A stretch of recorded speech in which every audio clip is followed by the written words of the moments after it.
नवासा याद आता है तो आँखें भीग जाती हैं। वो नाना याद आता है तो आँखें भीग जाती हैं। वो गलियां और वो मस्जिद जगह शबीर रहते थे। वो गलियां और वो मस्जिद जगह शबीर रहते थे।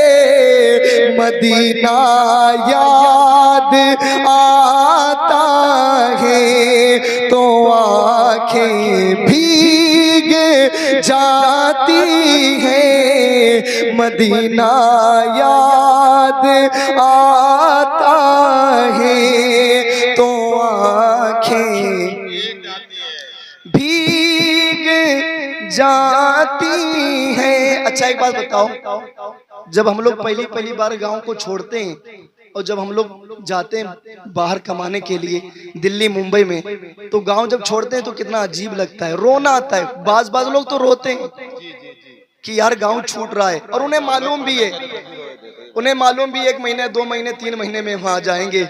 लेकिन सरकार इमाम हुसैन ने तो सारा बचपना मदीने में गुजारा है। आज जो लोग उम्रा करने जाते हैं 10 दिन अगर मदीने में रुक जाएं और जब वापस आते हैं तो फूट फूट कर रोते हैं। इसलिए मदीने की जुदाई अच्छों को रुला देती है। साहब जब इमाम हुसैन मदीना छोड़ रहे होंगे तो मेरे हुसैन को कितनी तकलीफ हो रही होगी।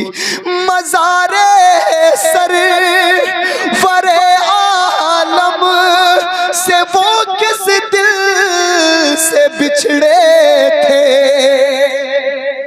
अल्लाह अल्लाह, कभी नाना के मज़ार को लिपट के रो रहे हैं, कभी अपनी अम्मी के मज़ार पे जाके रो रहे हैं।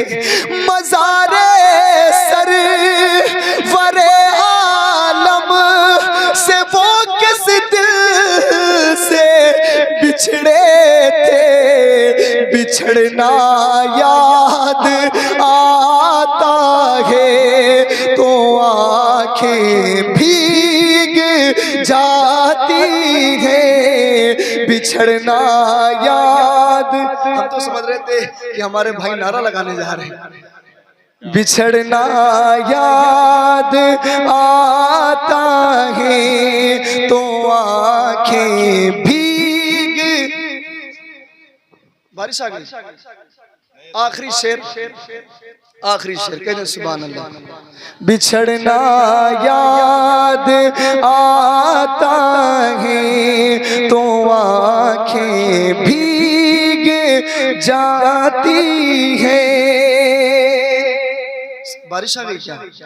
उधर अब्बास के बाजू, इधर नन्ही सकीना का तड़पना याद आता है तो आँखें भीग जा